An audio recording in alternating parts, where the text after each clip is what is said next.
Well, ladies and gentlemen, welcome to episode 7 of the Efficiency Equation podcast. I'm your host, Dan Rennie, and together with me are the main characters, the heroes of this session, Konstantin and Eugene Paradisov. Welcome, you guys.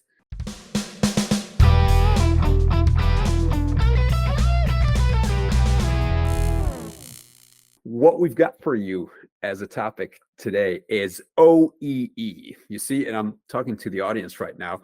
The last time we had a brainstorming session and we brainstormed about 10 different topics that we're going to be talking about in the coming episodes. So we've got our content plan laid out.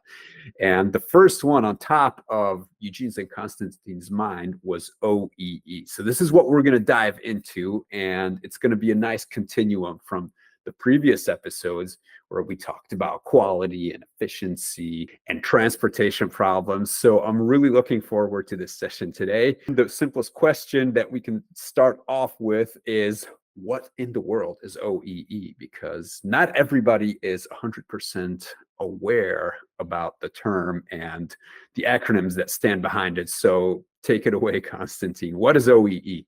So OEE is overall equipment effectiveness, and the classic textbook definition is that it's a measure of the utilization of manufacturing operation, the equipment that's there, and all the other resources, compared to the full potential of how that equipment is supposed to be utilized, how it's supposed to operate during the designated periods that the equipment is scheduled to run.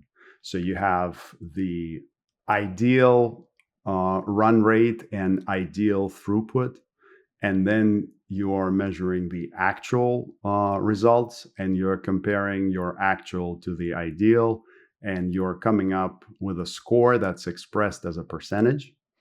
And that's what a lot of people have heard of as OEE.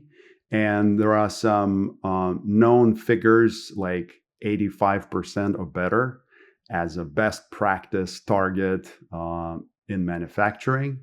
And so some people just have heard that and nothing else. But a lot of people know deeper that OEE at the high level, it consists of 3 component metrics, each individually calculated, and then they're all multiplied together. So OEE is availability times performance times quality.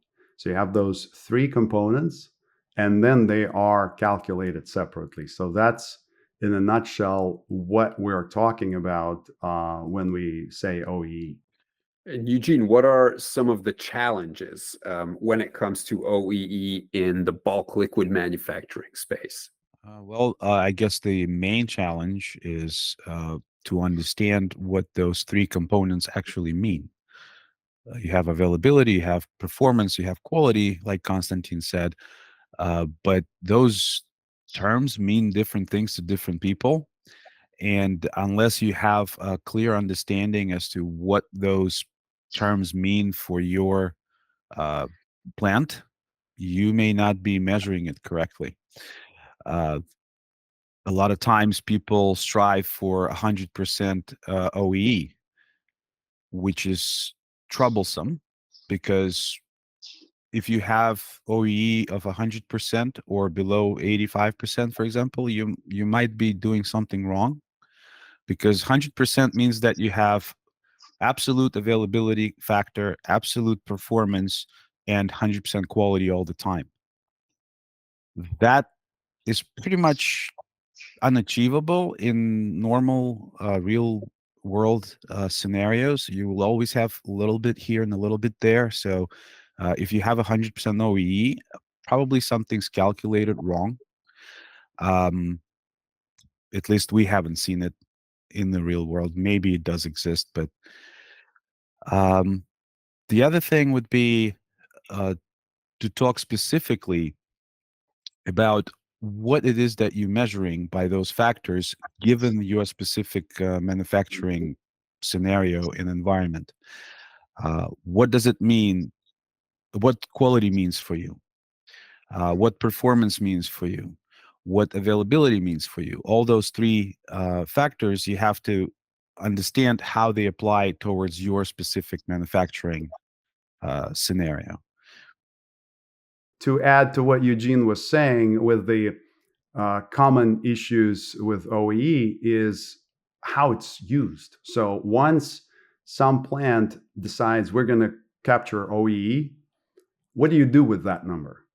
If you capture OEE so that the top management can see that the plant manager has it in their objectives and they're supposed to strive for a score that's higher than 85%, it gives them the incentive to actually do something however they can to reach that score on OEE and have that personal objective met and get their bonus and be happy.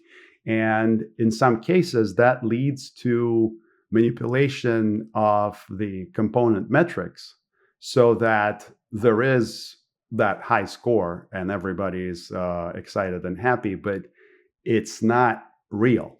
So that's one of those issues where just using OEE to make it a metric for plant managers may be not always applicable. And in fact, a lot of experts advise against it.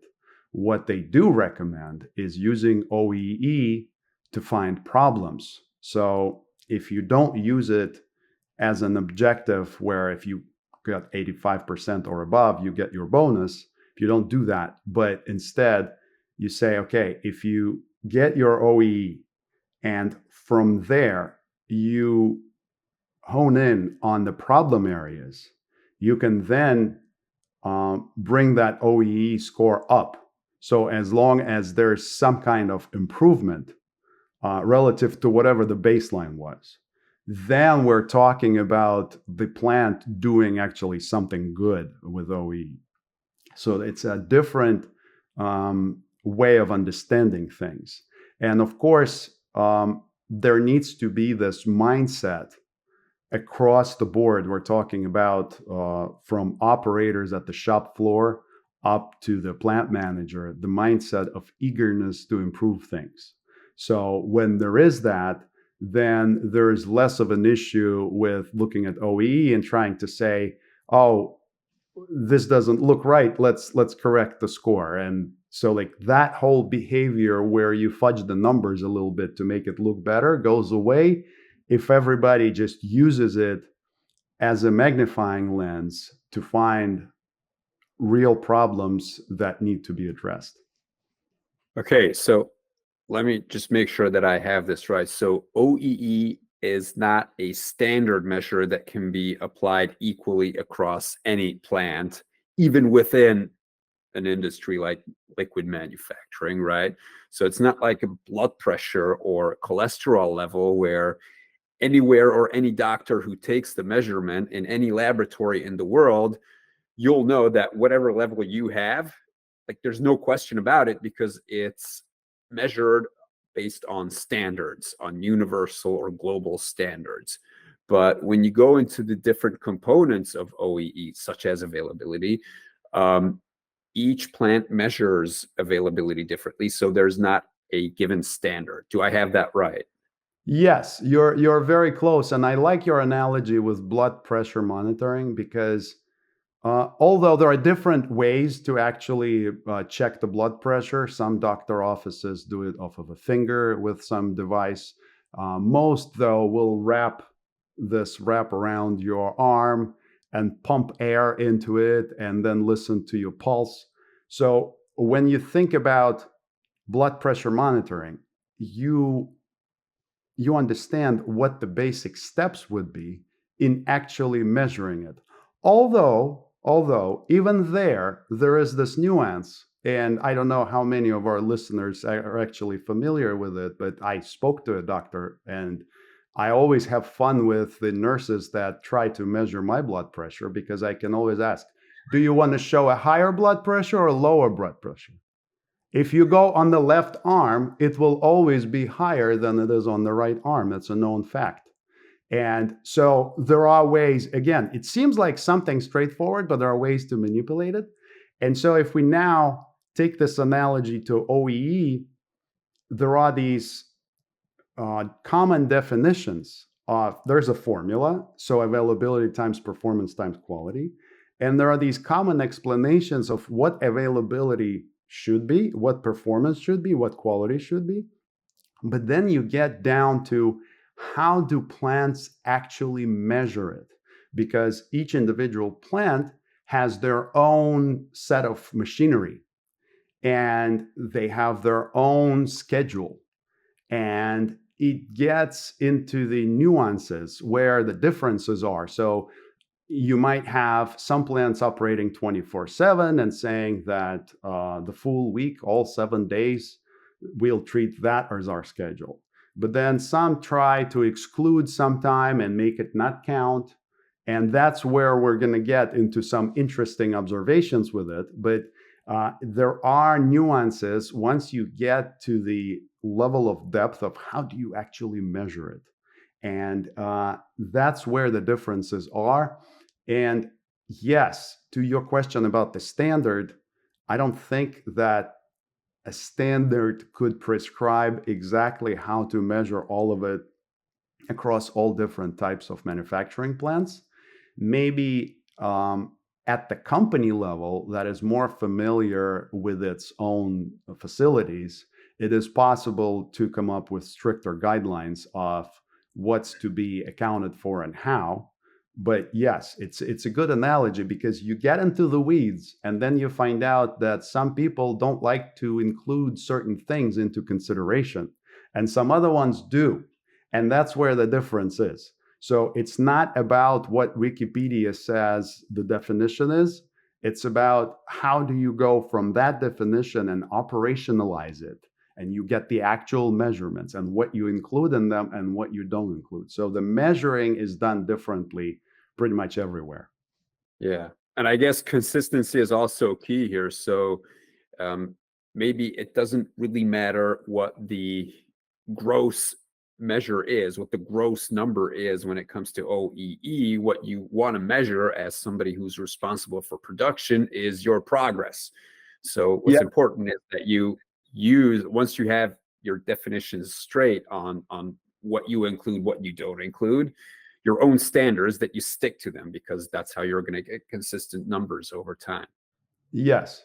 Yes. So I would say that's 99% there. You get, again, some nuances. That's why this topic is so much fun, because like you said, if you stick to your internal standards and you show incremental progress, but then after some time, it evens out, it's just steady and you're not showing any more progress, you could say, yeah, that plant is doing pretty well and they're all good, all efficient. Or it could be that there is something wrong and they're just not seeing it. And the analogy to that I can give you is these personal fitness trackers, the smartwatch. There's plenty of them with the app on the phone. If you set the goals for personal fitness that are too loose, too easy to achieve, once you achieve them, you will look like you're constantly there and you're constantly achieving it. So beyond getting to that steady state, you constantly have to look at your target and see if the target is right.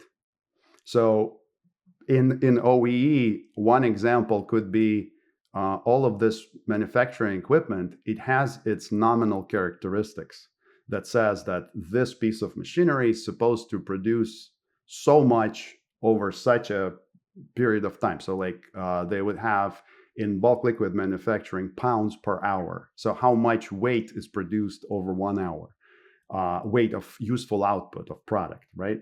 And so usually what we see is that none of the machinery actually operates in real life at that nominal flow rate.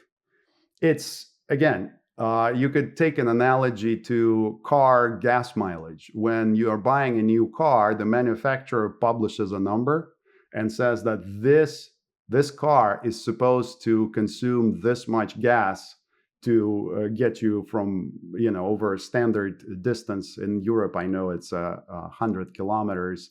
In the United States, we do miles per gallon. There is a standard for it. And then you realize quickly that real life experience, it's different. You actually don't get that number, you get something less.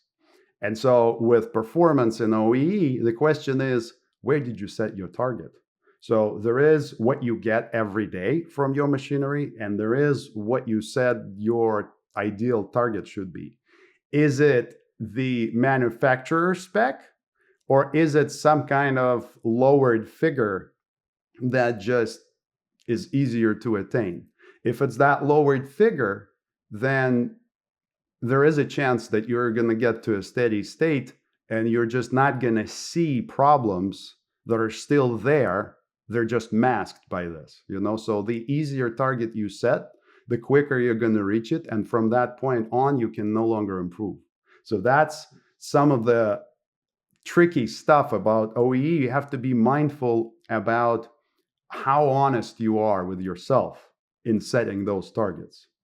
Whose responsibility is it to set the targets generally, and then to define what standards we use within the formula? Now, that's a good question, because we've seen all different kinds of approaches to that. And in some cases, usually if there is no company-wide standard or policy around this, then it will be the sites setting up what they can.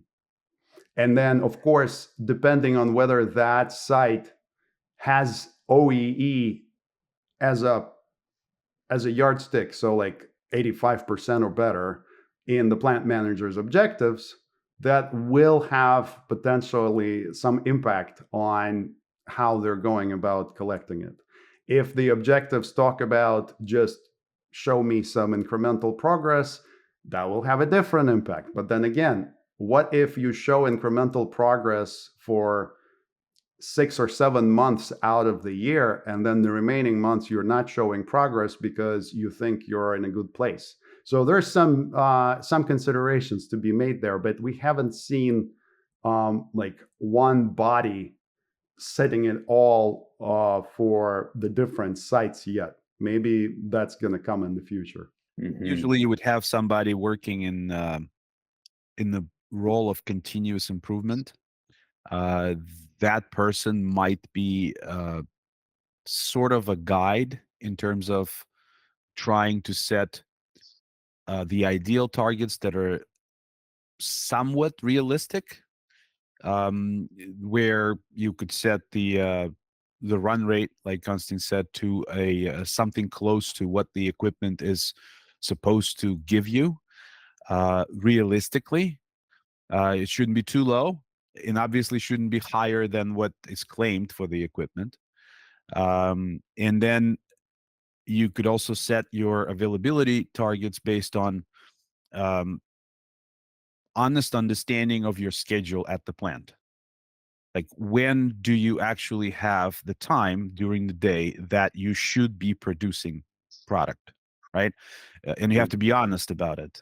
Just that this is where it's very important, because if you start giving yourself some slack right away, then obviously your target will be lower, so you will be achieving and patting yourself on the back for it, but in reality you're not really making any improvements.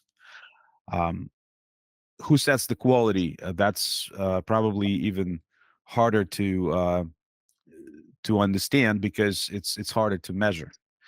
Like, what does it mean you have good quality versus bad quality, right? It's a fine line to say that something is good or bad, because there's a lot of shades of gray in between, and it's easy to hide behind certain complexities of testing, and it's easy to cover up when something doesn't go quite right.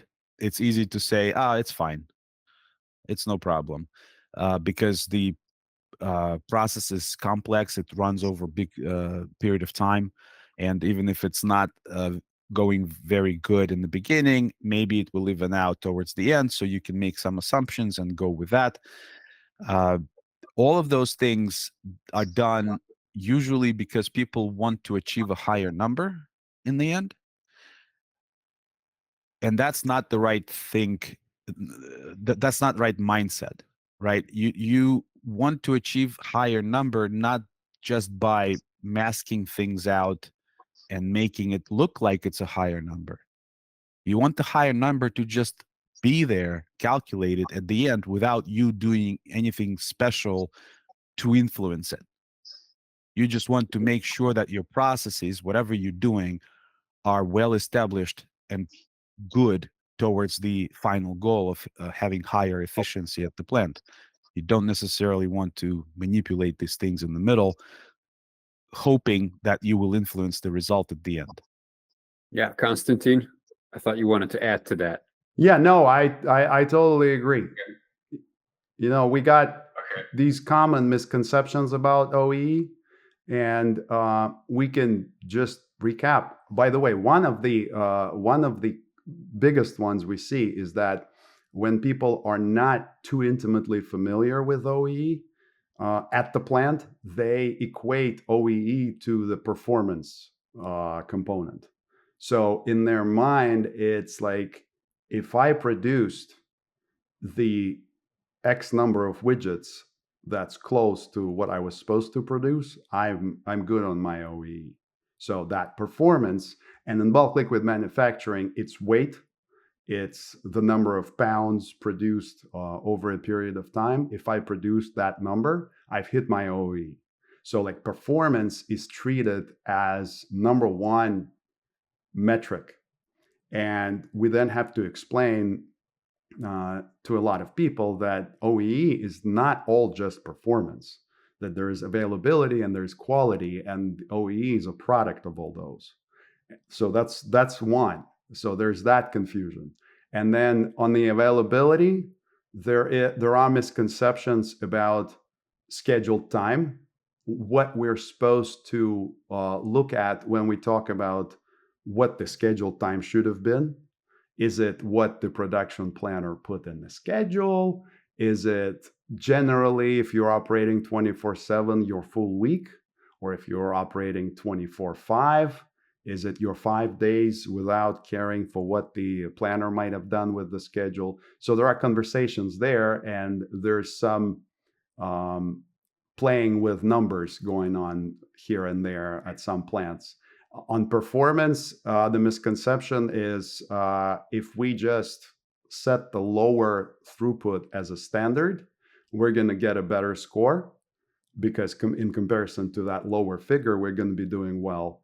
But people don't understand that by setting the bar low, you are actually missing out on the improvement opportunities. And then with quality, like Eugene said, people hide behind complexities. And so we frequently see sites that just give themselves 100% quality just because it's hard to truly measure quality. And in bulk liquid manufacturing, everything that comes out of the machinery, it's all that liquid product. You don't know if it's good or bad. The machine has no idea if it's good or bad. So then you have the quality lab take a sample and approve it or reject it. And you could say, oh, if there was a rejected sample, now this whole thing is bad. But then they'll tell you, well, not so fast. You know, during a production run, we actually take a lot of quality samples. And having some rejected samples is okay. So some people would just stop at that. And because of that, they will just say, oh, yeah, just quality, always 100%. Other people will say, yeah, it depends on the specifics of that rejected sample. So like if the last sample in a batch of samples was the rejected one, then this whole thing is bad. So there are things like that. And of course, in bulk liquid manufacturing, what you care about is rework. So if the lab took the samples and they saw that there's a problem, what normally will happen is they'll tell the crew to go and reprocess this. They will keep doing something with the equipment to reprocess that product so that it meets the spec. Very, very rarely will they scrap it. It's usually all fixable either by reprocessing or dilution. They might blend some of that liquid in small amounts with the good product, and then just through dilution, it will be fine. So you almost never see like complete scrap. And so the trick here is when the lab sends them to reprocess, do the people that actually do the reprocessing together with the production planners designate their work at that point as rework? Sometimes they do, sometimes they don't. When they do, it shows up on their OEE and it dings them on that quality metric.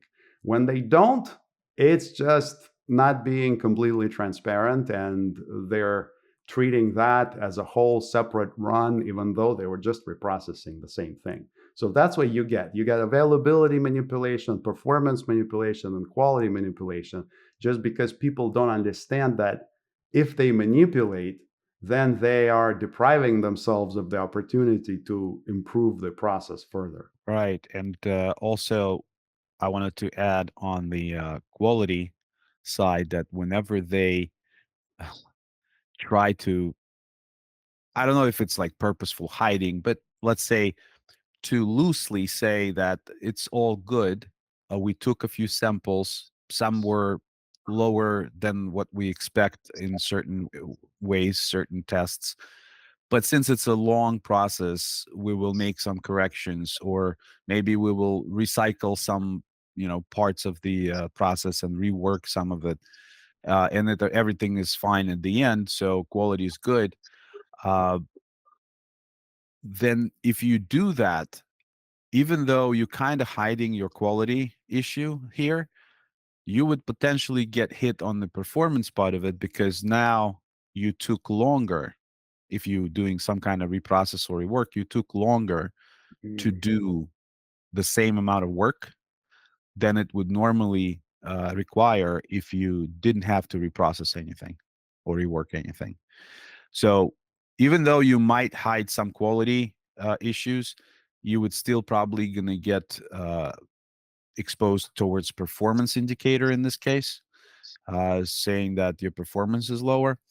But again, the best thing here, the best approach here is to not think about this as, oh, let's try to make it look good, but rather let's do what we do and see how it measures up. And then if it doesn't measure up, see what we might want to improve to make the end result, the end outcome better. So it's not like working towards the end, it's working towards the middle. It's the process that's important. Make sure your process is good. Your OEE will reflect that, instead of let's make OEE look good. What are some issues with the availability component? So availability, let's just talk about the definition for a second so that our audience fully understands the nuances in this.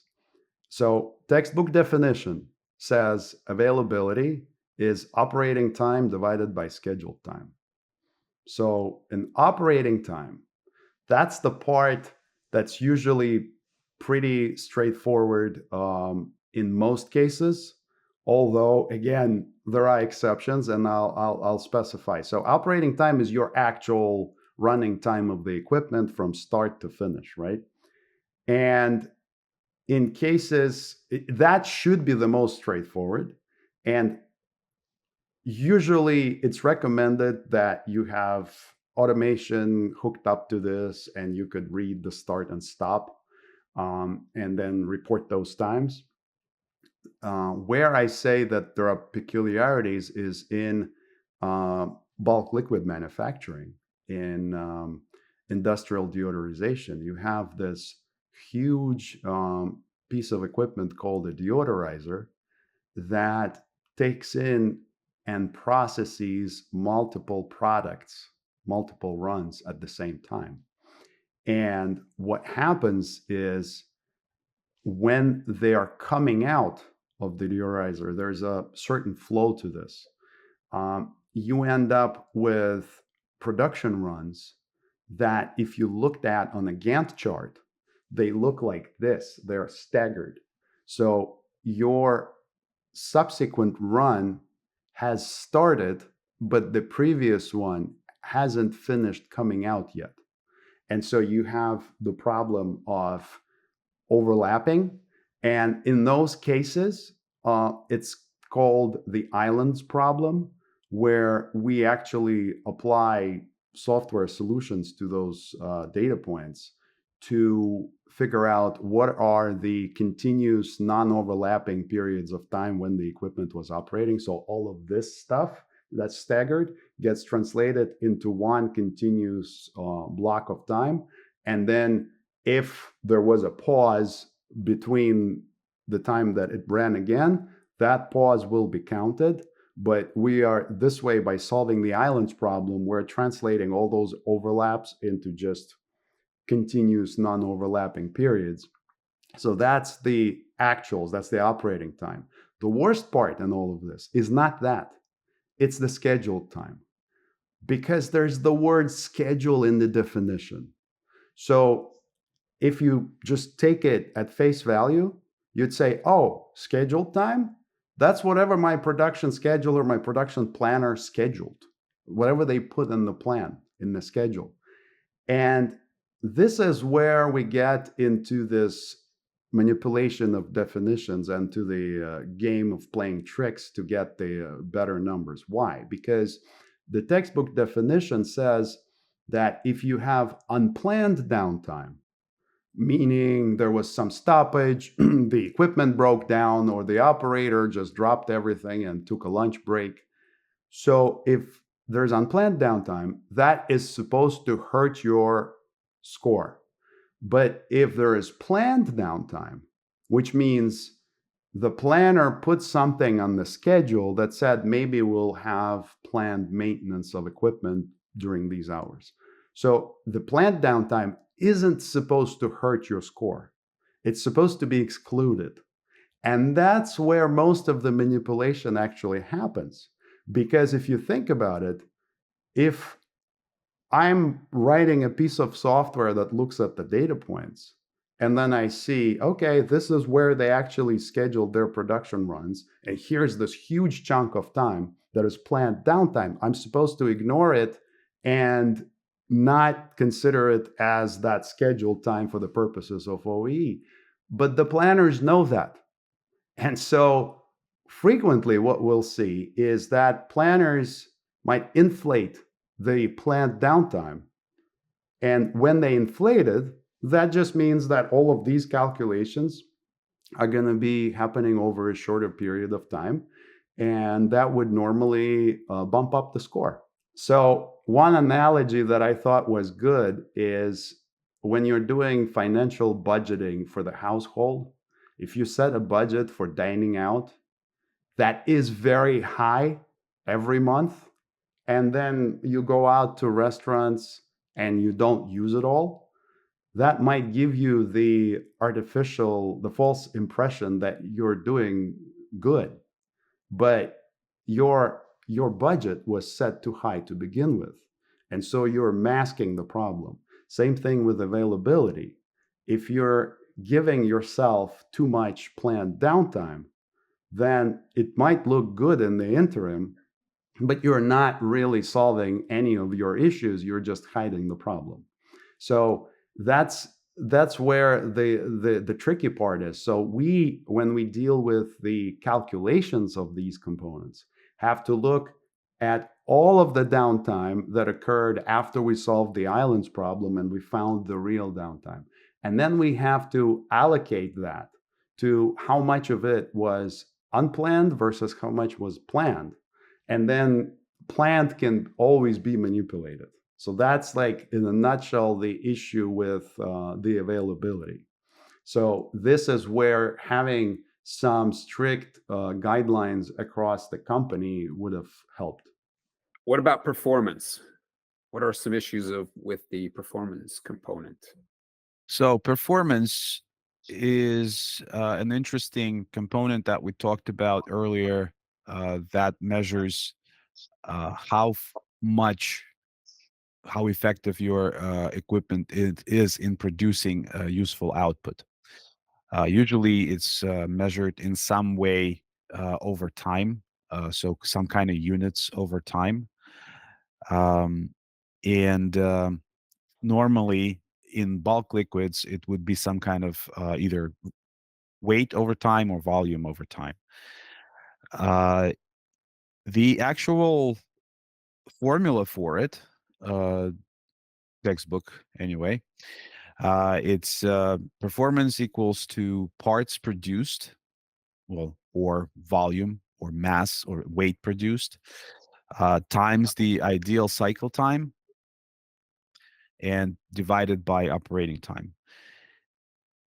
Now, for bulk liquid manufacturing, you would have to step back and say, okay, how does this really translate? And normally, you would say it's the weight or volume you produced divided by the target production weight or volume. So you use the same unit, whether it's weight like pounds or volume like gallons or liters. And then you say, okay, what's the produced weight divided by the target production weight. Now, what is the target production rate, you might ask? Well, that's the ideal run rate of that equipment, which again could be what manufacturer claimed for that particular equipment to be the run rate, or maybe it's lower because you through practice you already know that this particular equipment never achieves that run rate, because that might happen, that might be true. But whatever that ideal run rate is, you identify that, and it's times the runtime. But then you have to be very specific with setting up those particular targets so that your overall calculation makes sense and provides useful data for improvement. So if you use too low of numbers to set your targets, then obviously your performance will show up as a higher factor, but that doesn't provide you any valuable insight into how to improve anything or whether anything needs improving.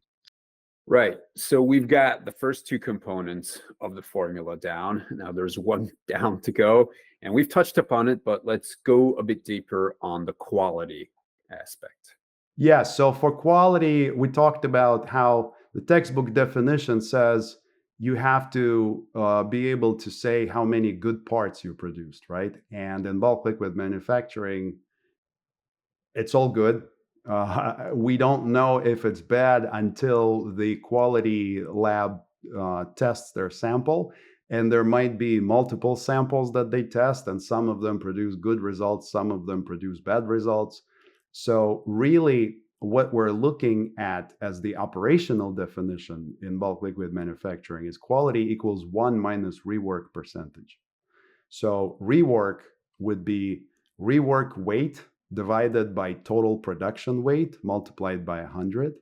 So that tells you that the lab rejected something and told the operators, hey, go reprocess that. And when they went to reprocess it, assuming they did acknowledge that that was rework, that will ding them because now you're doing some work that under ideal conditions you shouldn't have had to do, so that's quality is 1 minus rework. And the issue here is that in a lot of cases different sites will treat it differently, and they will not always acknowledge that they're reworking something. In some cases we even heard people say, well, this is just part of our normal routine. And we talked about it in one of our previous episodes. Again, it's an issue of mindset, that rework is rework. No matter whether it's occurring daily or not, it's manufacturing waste.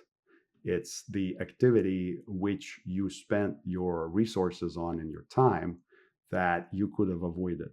So that's the challenge with quality in a nutshell. So those are the three components of OEE. Now, I bet that you've come across a few interesting stories, so to say, where that people or plant managers had with OEE.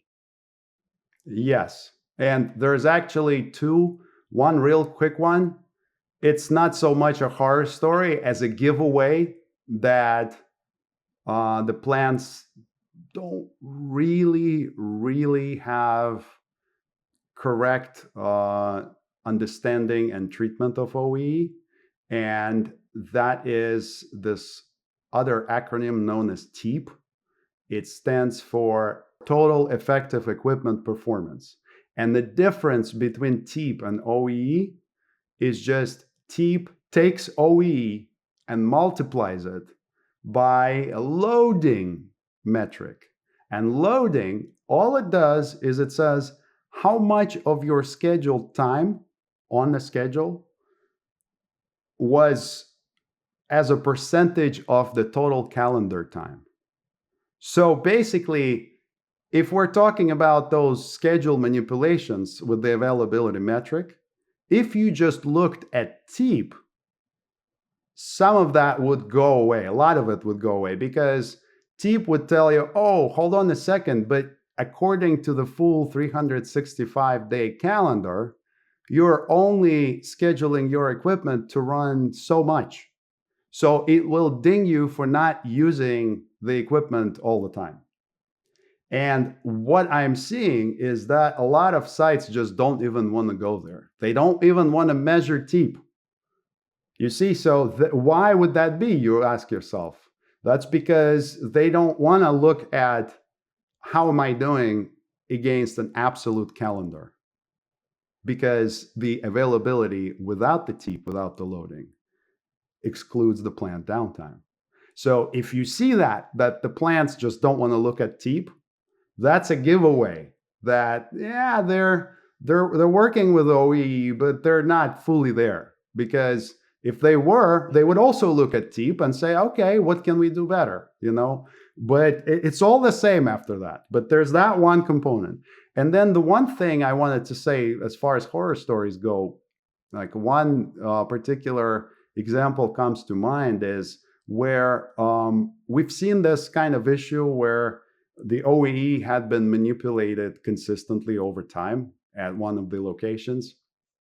And when it's used to give the plant manager their bonus, just because they're achieving a higher score, there is that incentive to just not look maybe at whatever the system calculates, but come up with your own calculations that are more lenient to you. And those calculations will then give you a higher score.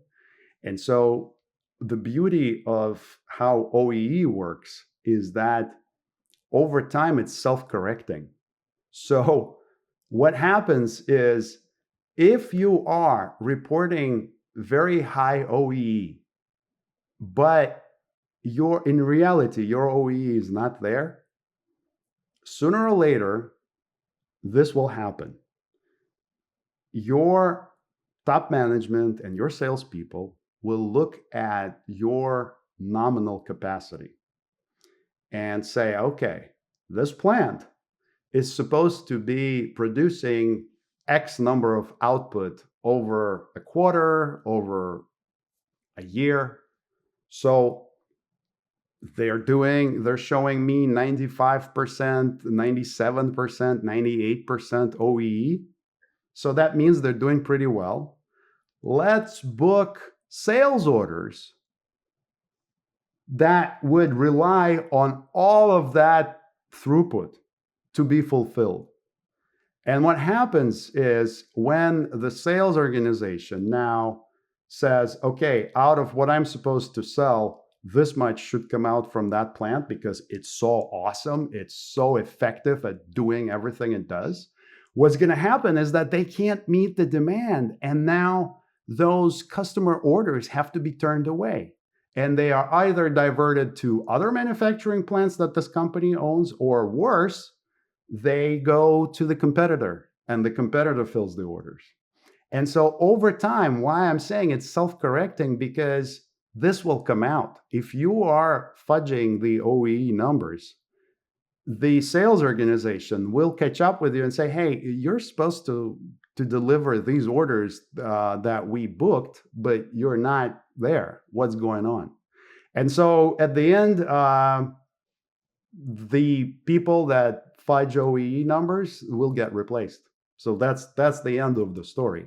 I cannot tell you how long it will take, because in different places it takes a different amount of time for this loop to sort of uh, catch this, for the loop to close. But yeah, it will happen.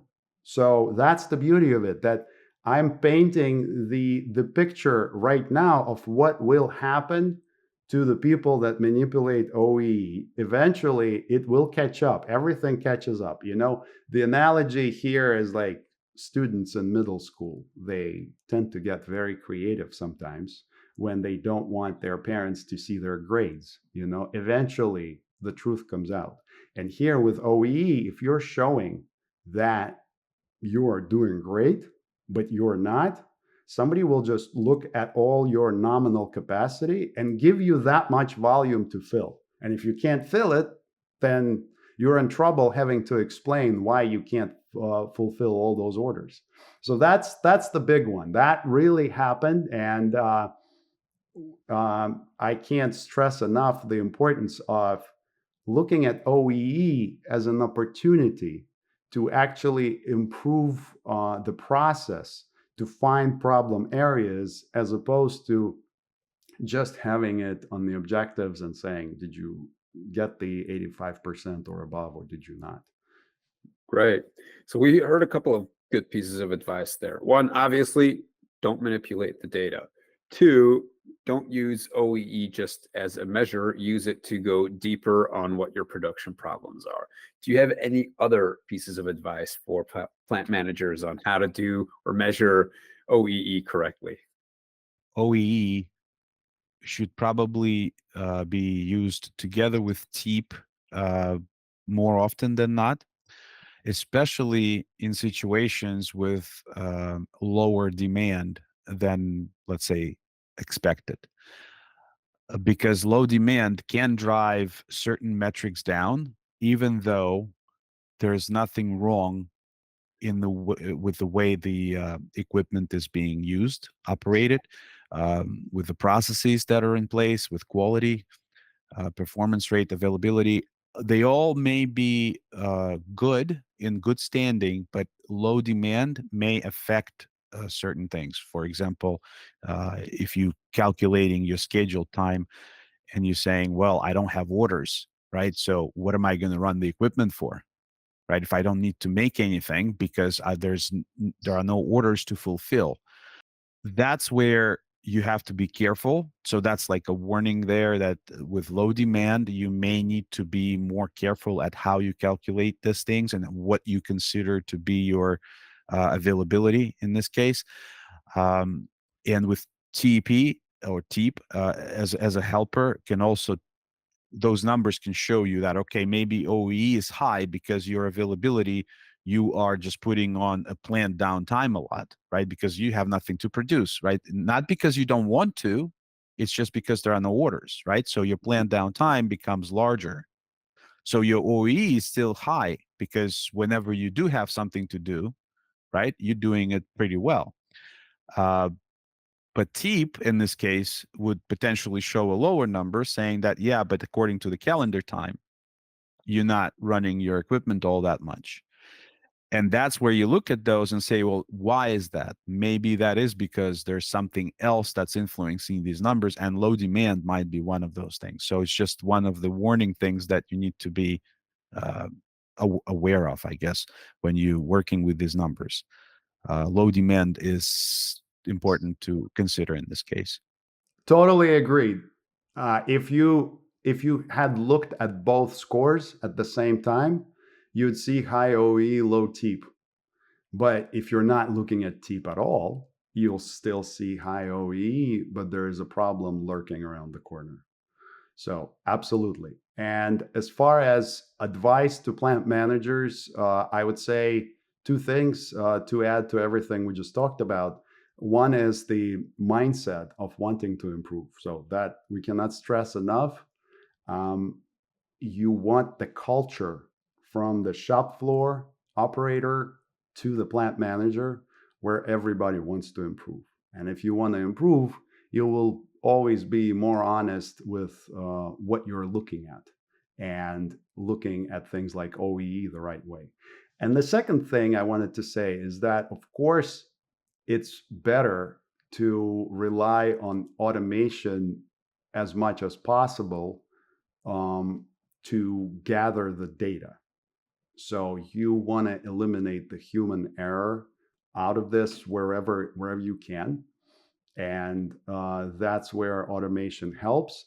But we understand that there will be instances where some of it just cannot be automated. And that's where you have to rely on the operators submitting timely and thorough information. So an example would be when the operator goes to take a lunch break. If during that time nobody operates the machinery, then they need to record that as a downtime. You can't track that with full automation. However, in some of the places that we've been, if there is a control room and there are multiple operators, they'll usually stand in for each other so that lunch breaks don't present downtime at all. But things like that. So you want to connect the sensors and get the data points out of automation as much as possible. Where you can't, you still rely on people. But this will get you the accurate numbers. And of course, you set the standards. You have to be honest with yourself, and then leave them alone and run for a while and see how it works. Don't adjust the targets all the time to make the score look better, because that defeats the purpose. Ladies and gentlemen, that was it for overall equipment effectiveness, and to a smaller extent, TEEP, and all the horror stories on what happens when plant managers and personnel start to manipulate numbers. So I hope you enjoyed this episode. I hope you found it useful. Give us a rating on Spotify or wherever you're listening or watching this episode. And we will see you again in about 2 weeks. Thank you so much. Bye-bye. Thank you. Bye-bye.